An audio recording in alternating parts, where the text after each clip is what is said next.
Capítulo 14.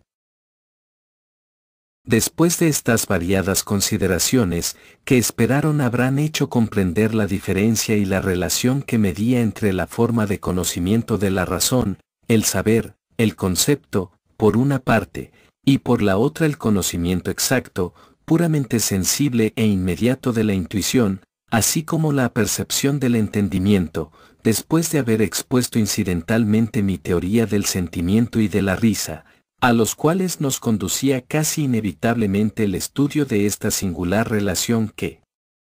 existe entre nuestros modos de conocimiento, vuelvo al examen de la ciencia considerada como el tercer privilegio, que además del lenguaje y de la conducta premeditada, otorga la razón al hombre. Este examen de la ciencia que vamos a emprender se referirá en parte a su forma y en parte a la motivación de sus juicios, así como a su sustancia.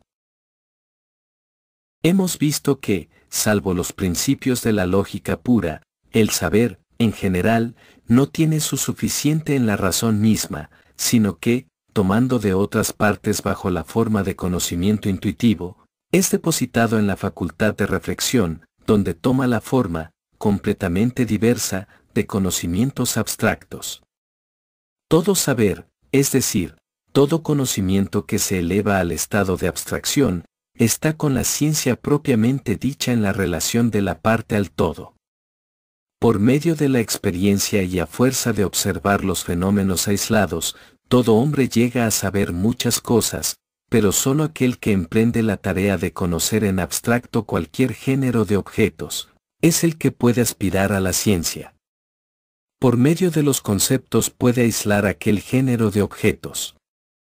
Al frente de toda ciencia hallamos un concepto, que separa una parte del conjunto de las cosas, de la cual promete darnos la ciencia en cuestión pleno conocimiento en abstracto, por ejemplo, la noción de las relaciones en el espacio, a lo de la acción recíproca de los cuerpos inorgánicos, o la de la naturaleza de las plantas y de los animales, o la de los cambios sucesivos efectuados en la superficie de la Tierra, o la de las modificaciones de las especies humanas, considerada en conjunto, o la de la formación de una lengua, etc. Si la ciencia quisiera adquirir el conocimiento de su objeto, examinando aisladamente todas las cosas comprendidas en el concepto, para llegar así a conocer poco a poco el conjunto, la memoria humana no bastaría para ello, y, por otra parte, no se tendría jamás seguridad de haber agotado la materia. Por esto recurre a aquella propiedad de los conceptos, que ya hemos indicado, de hallarse contenidos los unos en los otros. Primero se apodera de las esferas más extensas comprendidas en el concepto de su objeto y determinando sus relaciones mutuas, quedan determinados al mismo tiempo todos sus elementos, determinación que va haciéndose cada vez más precisa a medida que elimina esferas de conceptos más restringidas. Solo de este modo puede una ciencia abarcar enteramente su objeto. El procedimiento que sigue para llegar al conocimiento, pasando de lo general a lo particular, la distingue del saber ordinario. La forma sistemática es, pues, elemento esencial y característico de la ciencia. Saber encadenar las esferas de las nociones más generales de una ciencia, es decir, conocer sus principios más elevados, es condición indispensable para su estudio. Después de esto puede llevarse tan lejos como se quiera el estudio de los principios de órdenes inferiores, lo cual no agregará nada a la profundidad de la erudición, y solamente la hará más extensa. El número de estos principios superiores, a los cuales están subordinados todos los demás, varía mucho según las ciencias, en unas hay más subordinación, en otra más coordinación. Bajo este aspecto las primeras exigen más criterios, las segundas mayor memoria. Los escolásticos sabrán ya, inicia comentario 1, Suárez, Disputationes Metaphysicoe, Dip. 3 sec 3, lit. 3, termina comentario 1, que, como el silogismo existe dos premisas, ninguna ciencia puede deducirse de un solo principio primero que no se pueda a su vez deducir de otro, sino que debe poseer varios, dos por lo menos. Las ciencias de clasificación, la zoología, la botánica, y también la física y la química, en cuanto reducen todas las acciones inorgánicas a un corto número de fuerzas elementales, tienen mayor subordinación. En cambio, la historia, a decir verdad, no la tiene apenas, pues lo que hay de generar en ellas consiste en el estudio de los periodos principales, de los que no pueden deducirse los hechos particulares. Estos no están subordinados más que en lo tocante a su sucesión, pero en cuanto a su contenido están coordinados, de ahí resulta que, rigurosamente hablando, la historia no es una ciencia, sino un saber. En las matemáticas, tratadas según el sistema de Euclides, los axiomas constituyen ciertamente los únicos elementos primeros indemostrables, y todas las demostraciones les están rigurosa y gradualmente subordinadas. Con todo, este método no es esencial en realidad. Cada teorema necesita recurrir todavía a una nueva construcción del espacio, independientemente de las construcciones anteriores, y que puede muy bien ser conocida independientemente de ellas por sí misma, mediante la intuición pura del espacio, en la cual la construcción más complicada es tan evidente como el axioma. Más adelante insistiremos sobre este punto. Pero no impide lo anterior que cada principio matemático sea una verdad general aplicable a innumerables casos particulares. Las matemáticas tienen también por condiciones a marcha gradual que va de los principios más simples a los más complicados, los cuales se reducen siempre a los primeros, así que son bajo todos los aspectos, una ciencia. La perfección de una ciencia como tal, es decir, en cuanto a su forma, consiste en la mayor subordinación posible de los principios, unida a la menor coordinación.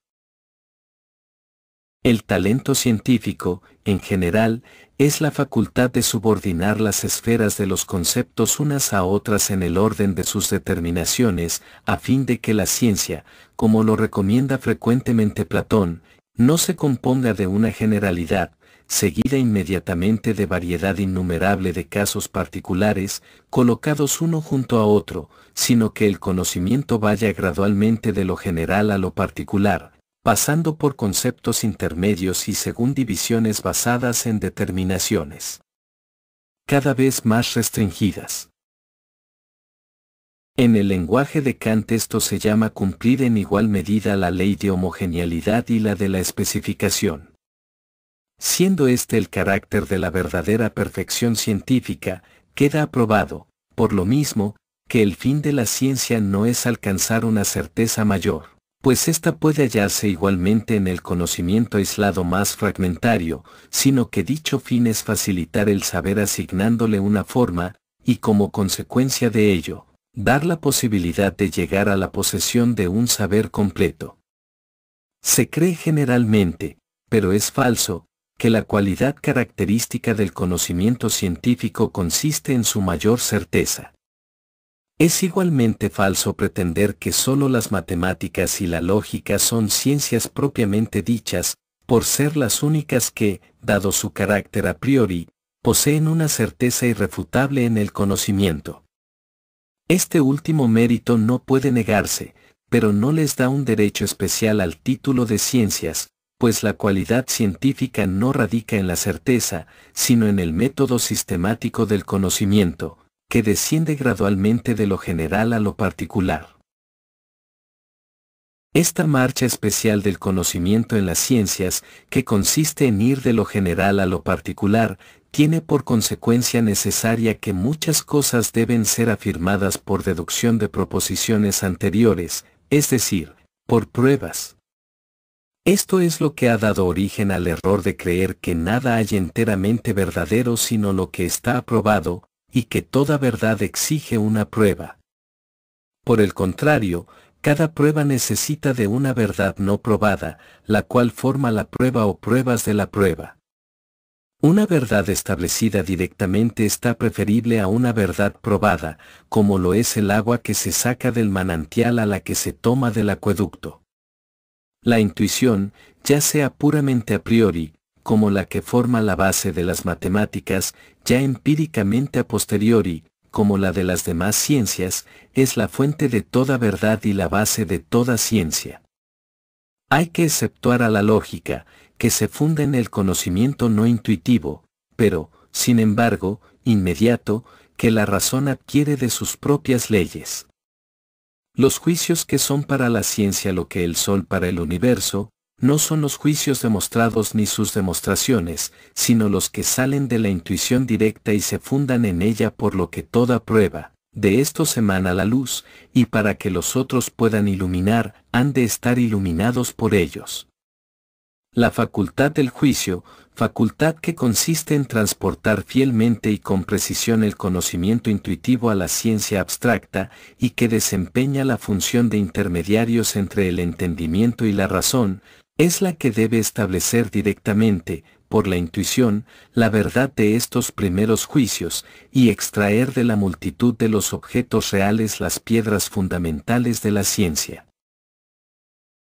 Para hacer progresar realmente a la ciencia, se necesita una potencia de juicio inmensa, extraordinaria.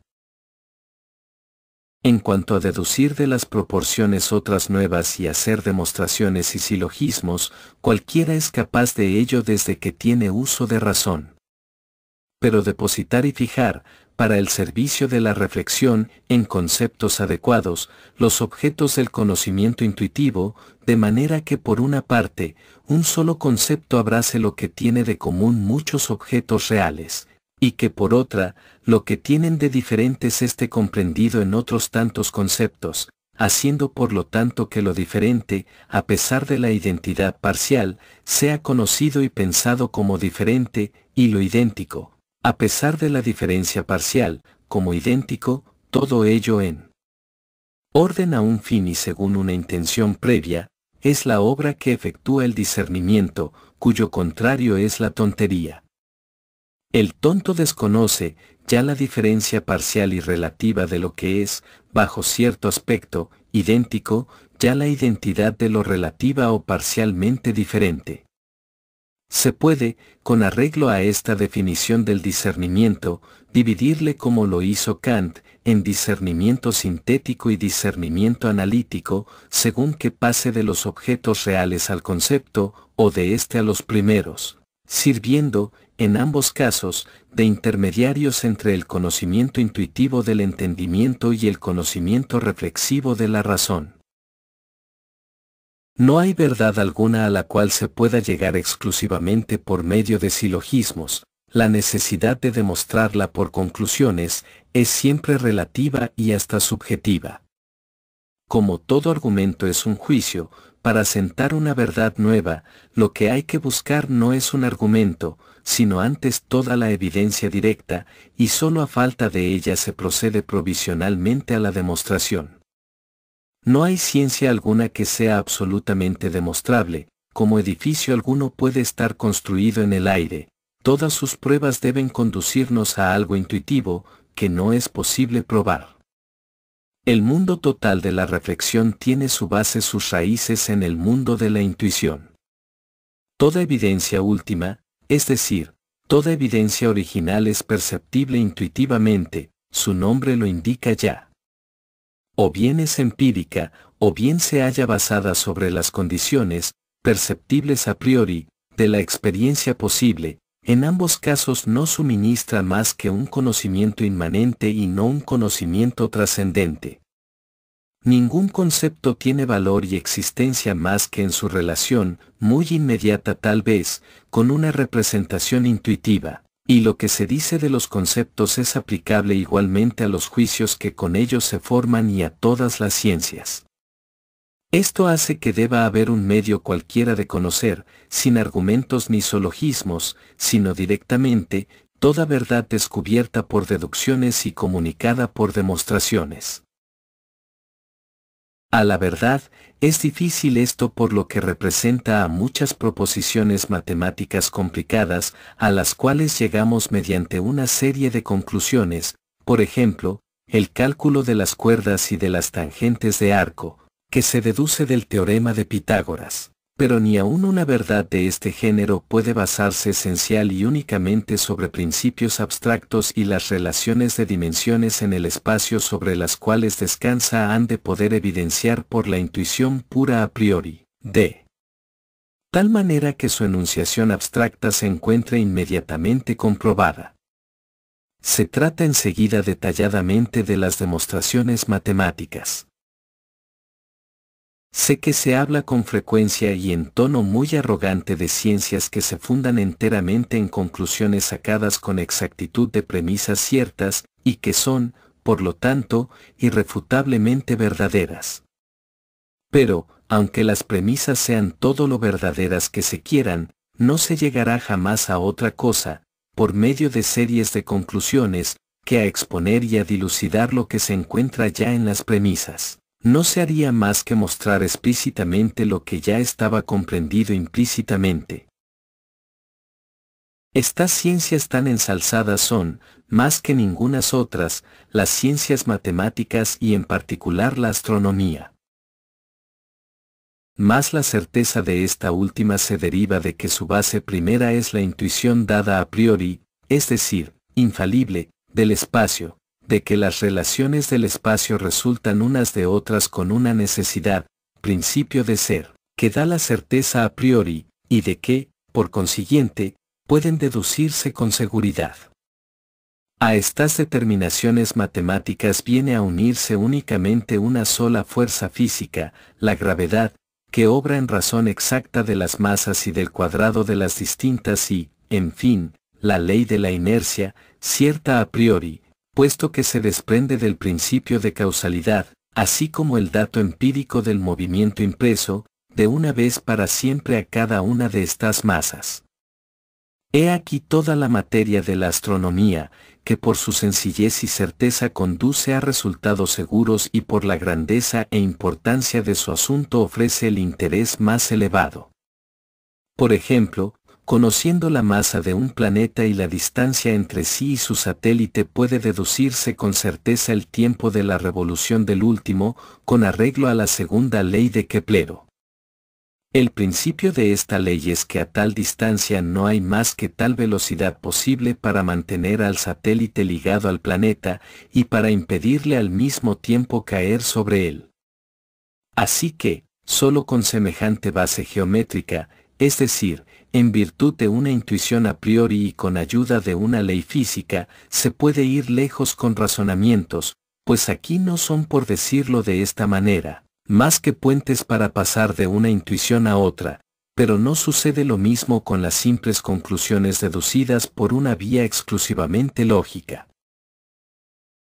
Sin embargo, el origen propio de las primeras verdades fundamentales de la astronomía es la inducción, esto es, aquella operación mediante la cual se reúnen en un juicio exacto y directamente motivado los datos comprendidos en muchas intuiciones. Sobre este juicio se fundan hipótesis que, confirmadas por las experiencias, lo cual es una inducción que se aproxima a la perfección, viene a probar la exactitud del primer juicio. Por ejemplo, el movimiento aparente de los planetas es conocido empíricamente, después de muchas hipótesis falsas sobre las relaciones de este movimiento en el espacio, órbita planetaria. Se halló al fin la hipótesis verdadera, más tarde las leyes que las rigen, leyes de Keplero, y por último la causa de estas leyes, gravitación. La concordancia, experimentalmente comprobada, de todos los casos nuevos que se presentan en estas hipótesis y con todas sus esencias, en otros términos, la inducción es lo que les ha dado una certeza completa. El descubrimiento de la hipótesis era cuestión del discernimiento, que percibió con esa actitud y formuló convenientemente el hecho de que se trataba, pero la inducción, o sea una intuición múltiple, es la que ha confirmado la verdad. La hipótesis podría hasta comprobarse directamente por una sola intuición empírica, si pudiéramos recorrer libremente los espacios y tuviésemos ojos telescópicos. Por consiguiente, este mismo caso, los razonamientos no forman la fuente única y esencial, no son más que un recurso. En fin, para dar un tercer ejemplo de otro género, haremos observar que las supuestas verdades metafísicas de la índole de aquellos que establece Kant en sus elementos metafísicos de la ciencia natural, no deben tampoco su evidencia a pruebas. Lo que es cierto a priori, lo conocemos directamente y tenemos la conciencia necesaria de ello, por ser la forma de todo conocimiento. Por ejemplo, el principio de que la materia es permanente, es decir, que no puede crearse ni destruirse, le conocemos directamente a título de verdad negativa. Nuestra intuición pura del tiempo y del espacio nos da a conocer la posibilidad del movimiento, el entendimiento nos hace conocer, por la ley de causalidad, la posibilidad del cambio en las formas y cualidades, pero carecemos en absoluto de formas para representarnos una creación o una destrucción de la materia. Así, la verdad antecitada, ha sido evidente siempre en todas partes y para cada uno, y jamás se ha puesto en duda seriamente, lo cual no hubiera podido ocurrir si no tuviera otro principio de conocimiento que la demostración, tan trabajosa y vacilante, de Kant. Pero, aparte de esto, todavía encuentro que la demostración es falsa, y he mostrado antes que la permanencia de la materia se deriva de la participación del tiempo, y no de la del espacio, en la posibilidad de la experiencia. La comprobación real de las verdades llamadas metafísicas bajo esta relación, es decir, de esas expresiones abstractas de las formas necesarias y generales del conocimiento, no puede hallarse, a su vez, en principios abstractos, sino en el conocimiento directo de las formas de la representación, conocimiento que se enuncia a priori por afirmaciones apodícticas a cubierto de toda refutación. Si con todo, quiere hacerse la prueba, esta no puede consistir más que en demostrar que la verdad que se trata de probar está contenida en parte, o en hipótesis, en otra verdad que no se pone en duda. Así he mostrado, por ejemplo, que toda intuición experimental contiene ya la aplicación de la ley de causalidad, cuyo conocimiento es, por consiguiente, condición de toda experiencia y no puede ser dado y condicionado por esta última, como pretendía Hume. En general, las pruebas están destinadas a los que quieren disputar más que a los que estudian.